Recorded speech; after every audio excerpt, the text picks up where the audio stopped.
Halo, selamat malam pemirsa, apa kabar? Kami hadir dengan rangkaian informasi dari berbagai penjuru dunia bersama saya, Dewi Manik. Inilah berita Info Dunia selengkapnya untuk Anda.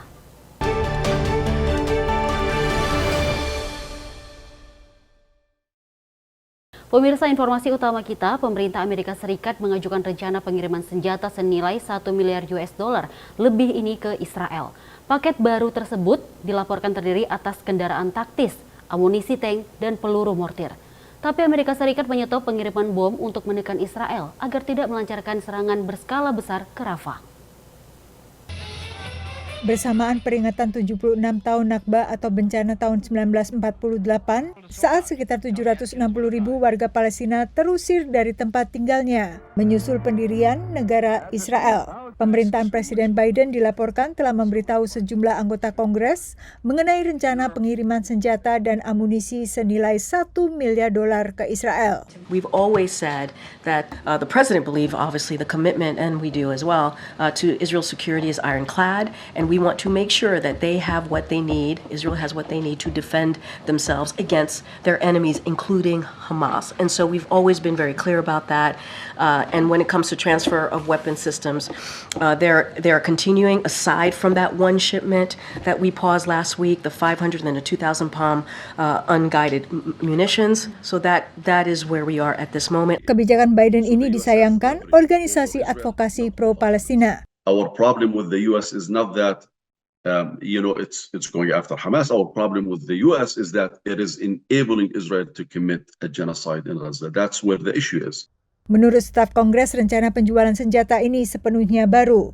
Itu berarti bisa makan waktu bertahun-tahun sebelum senjata dikirimkan. Sementara pembekuan pengiriman 3.500 bom berukuran besar ke Israel masih berlaku.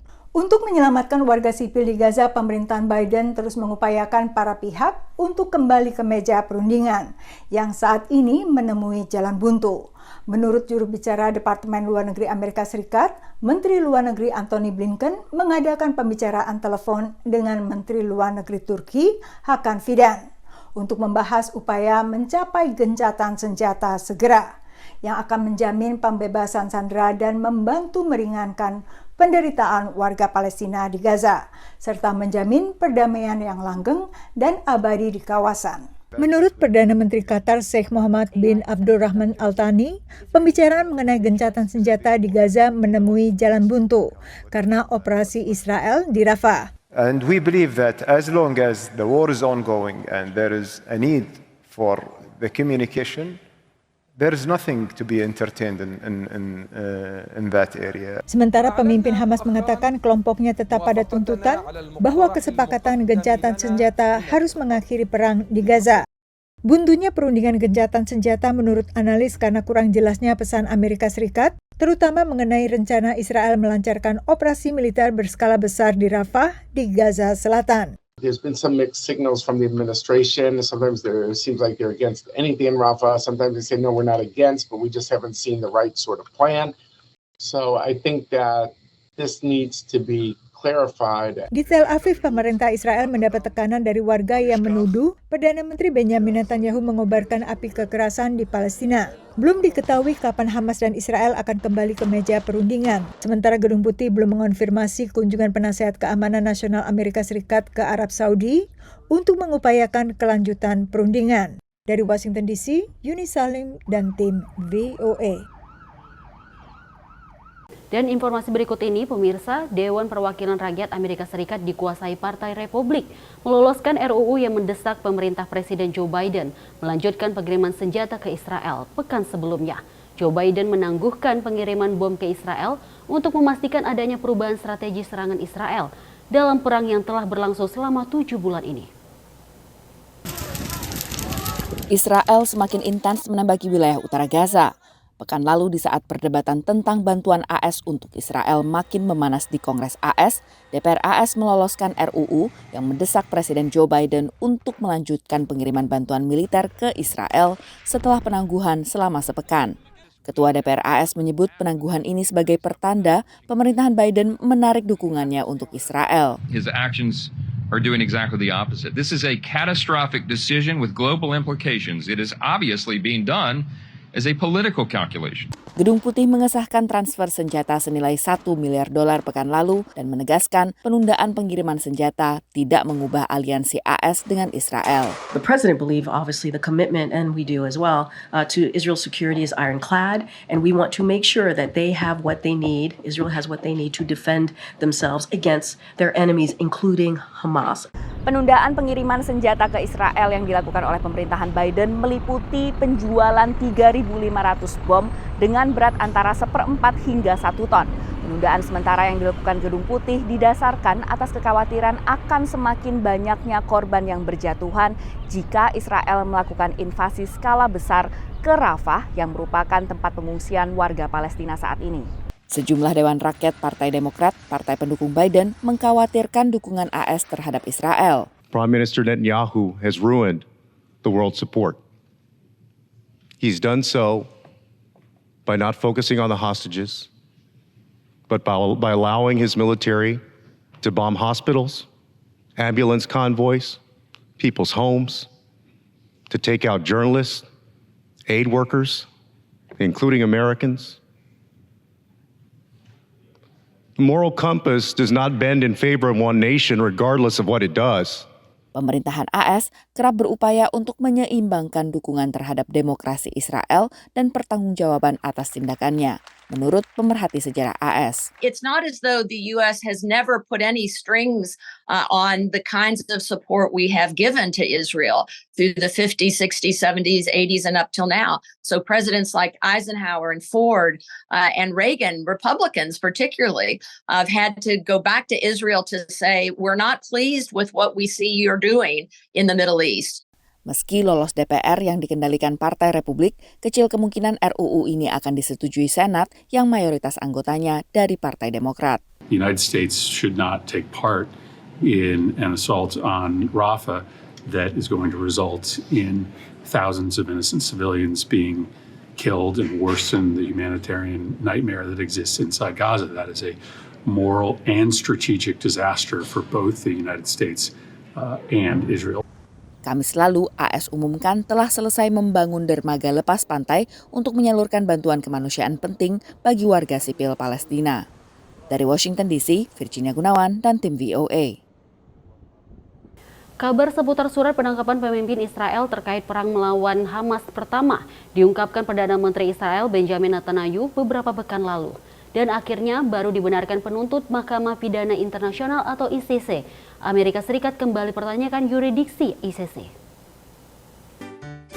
Dalam sambutannya pada perayaan Bulan Warisan Yahudi Amerika di Gedung Putih, Presiden Joe Biden menolak permintaan Kepala Jaksa Penuntut Mahkamah Pidana Internasional atau ICC untuk meminta surat perintah penangkapan bagi para pemimpin Israel atas tuduhan kejahatan perang dan kejahatan terhadap kemanusiaan. Whatever these warrants may imply, there is no equivalence between Israel and Hamas.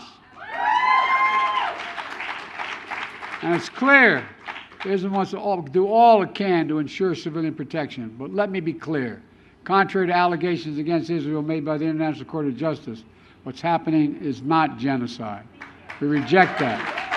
Penolakan juga diungkapkan sebagian anggota senior Kongres Amerika Serikat. There has never been and there can never be any equivalence between Israel's right to defend itself against terror and Hamas's barbarity.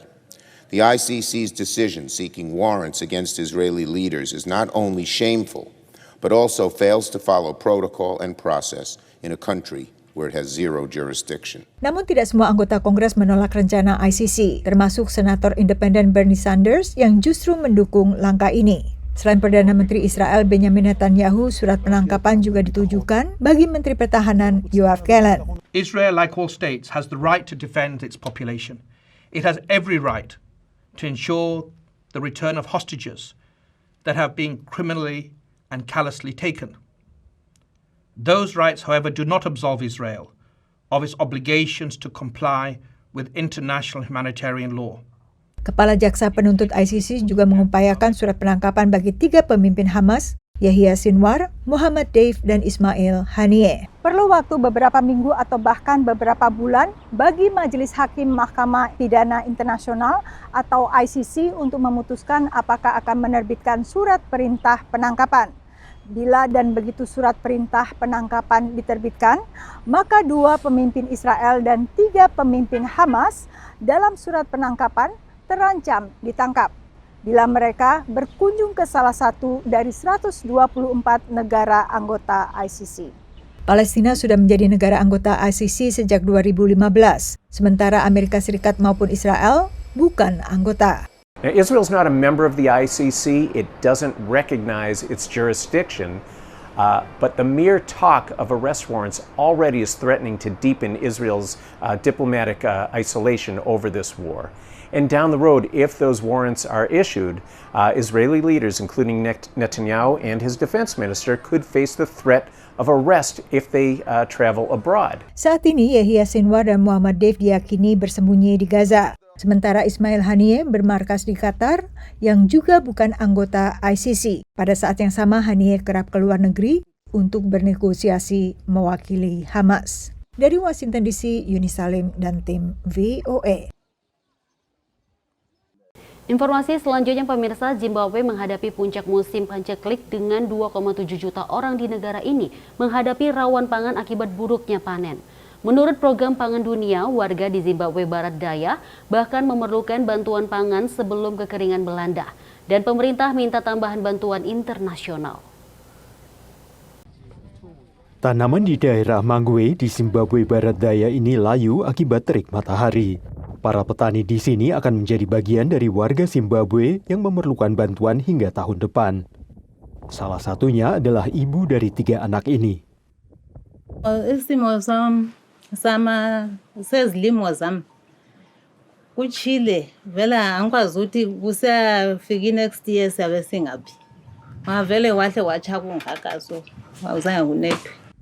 Mangwe menjadi salah satu distrik di Zimbabwe yang paling terdampak kekeringan. Menurut para pejabat setempat, warga mungkin harus mencari kerja di Botswana atau daerah perkotaan untuk bertahan hidup. Kurimiwa maboholes ana mvura madamu ari kuenda pasi uswa hapana so uchatransferta kubva kudzimwe nzvimbo kuti tikone kutenga tifide those fields dzatinga. Makanan didistribusikan di wilayah yang terkena dampak bencana. Pejabat di Matabeleland Selatan di wilayah Mangwe mengatakan pemerintah meminta badan-badan bantuan internasional untuk meningkatkan bantuan. Menurut para pejabat, krisis semakin memburuk di wilayah ini akibat kekeringan berulang yang diakibatkan pola cuaca El Nino. The crop situation in Zimbabwe is very poor at the moment, and we expect that the number of people who will not have adequate stock from their own production to last them until the next harvest, which would be then by the middle of next year, that number of people who will not be able to meet their food needs over that full period will go up. Pemerintah Zimbabwe memperkirakan panen tahun ini akan menghasilkan sekitar 868.000 ton biji-bijian, turun 62% dari total tahun lalu, dan jauh di bawah target yang telah ditetapkan para pejabat. Menurut lembaga bantuan, mereka sedang meningkatkan upaya untuk membantu. We're focusing on this January to March period, which we have identified is the peak of the lean season. It's the most critical period. But as you're mentioning, it's also important for us to provide additional opportunities so that even throughout the year, people have options and means to support their families and households. Menteri Informasi Zimbabwe mengatakan negaranya sedang berupaya meringankan dampak kerawanan pangan dengan membebaskan pajak impor beras, jagung, benih kentang, minyak goreng, dan jagung hasil rekayasa genetika untuk pakan ternak, sebagai upaya untuk menurunkan harga-harga bagi rakyat kecil di Zimbabwe. Dari Arlington, Virginia, saya Helmi Yohanes dan tim VOA. Terima kasih masih bersama kami dalam Sinpo Dunia, dan kita lanjut informasi berikut ini pemirsa. Peternakan sapi sering mendapat sorotan dari aktivis lingkungan hidup karena metana yang dihasilkan, terutama oleh peternakan sapi secara industrial, menjadi sumber besar gas dan rumah kaca. Namun beberapa di Texas, sejumlah peternakan berupaya menggalakkan peternakan yang lebih ringan atau lebih ramah lingkungan yang berkelanjutan. Konsumsi daging sapi sudah menjadi tradisi di Texas, negara bagian yang identik dengan peternakan dan cowboy. What happens when people are sick or people are hurt or someone passes away in the family? What do? Across any culture, right? We eat, we share food, being able to draw and create and show what smoke and fire and what barbecue means. Sejumlah peternak sapi di Texas kini kembali ke sistem beternak regeneratif yang tak mengurung sapi di dalam kandang dan memberi pakan buatan guna mempercepat pengemukan. Yang dilakukan adalah mengembalakan sapi di padang rumput di area mereka sendiri. People say cows are bad, right? Well, they're absolutely correct that cattle raised the way that we've been raising them the last 100 years is terrible for the environment. Hobbs adalah pemilik peternakan Fire and Salt di bagian timur Texas. Ia dulunya beternak sapi di Oregon di pantai barat Amerika. Dengan metode regeneratif, setiap hari sapi dibawanya ke lokasi yang berbeda. By moving the cattle the way that I do, we graze virtually all the forage off, and then we have these great long rest periods where the grass grows and it's feeding the soil biology. Metode yang sama diterapkan di G-Bar-C Ranch, sebuah peternakan di Texas Utara, seluas sekitar 1.200 hektar. The cattle graze across the landscape. They invigorate the grasses to produce more biomass. In turn, those grasses sequester carbon into the soil to be locked permanently into the soil. Menurut Meredith, ia terilhami untuk memulai peternakan ramah lingkungan ini demi masa depan putranya. Their initial modeling suggests that the way that we operate our ranch sequesters a net 2,500 tons of CO2 annually. So after you account for methane, fuel use, the grazing impact of our cattle, everything that is an emission on our ranch, including cow burps, the way we do things takes 551 cars off the road every single year.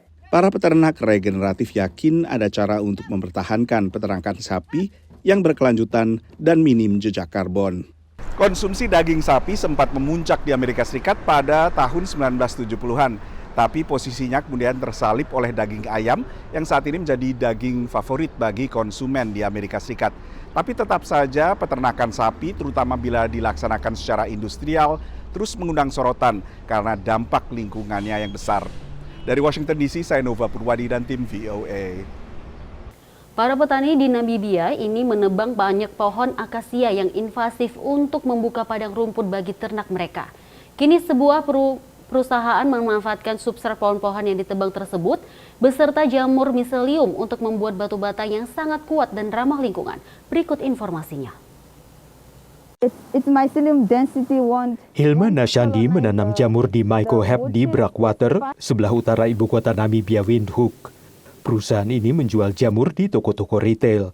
Namun produk utamanya bukan hanya itu.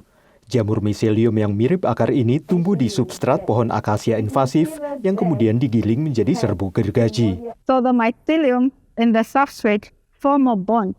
Mycelium now behaves like a glue that is binding the substrates together as it feeds on it. Now you have more of like a block. So it will require some strength for you to break it apart. Para pekerja memasukkan balok ke alat pengepres untuk dibuat batu bata persegi, lalu dipanaskan selama 12 jam untuk meningkatkan kekuatan dan daya tahannya. Setelah didinginkan selama 24 jam, batu bata ini siap digunakan. Menurut pengawas di proyek Mycohep, batu bata ini sangat kuat. This is our finished product of extracting the brick. This is a very, very, very strong brick. It can weigh, its strength is about 35 MP. And it weighs about, as a finished product, it weighs about 13 kilograms. Batu bata yang sudah jadi bahkan lebih kuat dibanding beton menurut Mycohep. Arsitek dalam proyek prototipe bangunan perusahaan ini, Gilbert Shava, mengatakan batu bata ini juga memiliki fungsi insulasi yang baik sehingga cocok untuk musim panas dan musim dingin di Namibia. Menurut Gilbert, pembuatan bata ini tidak menghasilkan banyak karbon dioksida penyebab pemanasan global. The carbon footprint of the brick, when you compare with the traditional bricks, it doesn't consume a lot of, it doesn't have cement in, because the process of making cement, that's where you've got a lot of carbon emission. Michael Hebb mengatakan setiap 15 tahun, pemerintah Namibia ingin menyingkirkan sedikitnya 300 juta ton pohon akasia yang invasif. Menurut perusahaan ini, mereka dapat mengubah pohon-pohon itu menjadi batu bata untuk membantu memenuhi kebutuhan perumahan di Namibia. Dari Arlington, Virginia, saya Helmi Yohanes dan tim VOA. Berita berikut ini dari negara di Afrika Barat, salah satu tantangan utama pemakaian kendaraan listrik adalah infrastruktur pengisi daya yang masih kurang dan belum merata. Di Ghana ada solusi bagi pengendara motor listrik, yakni tersedianya fasilitas untuk menukarkan baterai motor listrik yang sudah lemah dan perlu diisi kembali. Linda Martey menyukai sepeda motor sejak kecil dan mengatakan ia ingin menentang stereotip bahwa sepeda motor adalah untuk kaum pria. Tapi saat pertama mencoba mengendarai sepeda motor, ia hampir terluka, jadi ia berhenti. Like you can easily get your leg somewhere bent because of the exhaust pipe. When you are getting down and you get off from at that side of the exhaust pipe, yeah, you get yourself bent. Tahun 2019, Linda diperkenalkan dengan sepeda motor listrik dan ini menghidupkan kembali minat masa kecilnya. Sejak itu ia bekerja sebagai kurir yang memakai sepeda motor listrik di ibu kota Ghana, Accra. Menurut Linda, sepeda motor listrik lebih mudah dioperasikan dibanding sepeda motor bensin. Tapi tantangannya adalah memastikan motor tetap terisi daya. But with the kind of work we do, the deliveries and stuff, if you charge at home and you're out in town and you run out of battery, then you have to go back home and charge. No. Karena itu, Linda menukar baterai yang sudah lemah dengan baterai baru di stasiun-stasiun yang dikelola perusahaan baterai Ghana, Kova. Sepeda motor memainkan peran penting di Afrika untuk membawa orang dan barang, terutama di daerah dengan transportasi umum dan infrastruktur jalan yang terbatas. Para pakar industri mengatakan sepeda motor listrik lebih murah untuk dioperasikan dan lebih sedikit polusinya dibanding sepeda motor konvensional. Tapi menurut Bank Dunia, sekitar 50% kawasan Afrika Sub-Sahara tidak memiliki listrik. Bahkan tempat-tempat yang punya listrik pun akan kesulitan meningkatkan jumlah kendaraan listrik, menurut pendiri Kova, Eric Nygaard. They are struggling with this in the Western world. So when you plug, imagine everybody comes home at 5 o'clock and plugs their cars in. I mean, what it does, it creates an extreme electricity demand spike, which is quite intense. And so putting that pressure on the current grid systems across Africa would not work. Baterai Kova menyimpan listrik dari panel surya dan jaringan listrik nasional. Dan pengguna bisa menukar baterai yang habis kapan saja di banyak lokasi di seluruh ibu kota tanpa harus membebani jaringan listrik nasional. Kova telah beroperasi selama 2 tahun dan kini menukar sekitar 200 baterai setiap hari di Accra. Menurut Kova, baterai mereka juga bisa digunakan untuk peralatan rumah tangga, bahkan untuk generator saat listrik mati. Perusahaan ini mengatakan baterai mereka berpotensi memasok listrik kembali ke jaringan listrik nasional untuk mendukung perusahaan listrik Ghana, ECG. And so let's say you're in an area of Accra that they're going to do like ECG is going to shut it off. Potentially we could support the local distribution network and say we will provide energy from our station to you. Kova mengatakan mereka berharap teknologi yang mereka terapkan akan membuat energi dapat selalu diakses oleh warga. Dan hal ini akan mendorong adopsi kendaraan listrik di Afrika bisa berlangsung lebih cepat. Dari Arlington, Virginia, saya Helmi Yohanes dan tim VOA. Pemirsa, informasi tadi menutup perjumpaan kita kali ini. Saya Dewi Manik dan mewakili seluruh kerabat kerja pamit undur diri. Terima kasih atas kebersamaan Anda. Sampai jumpa.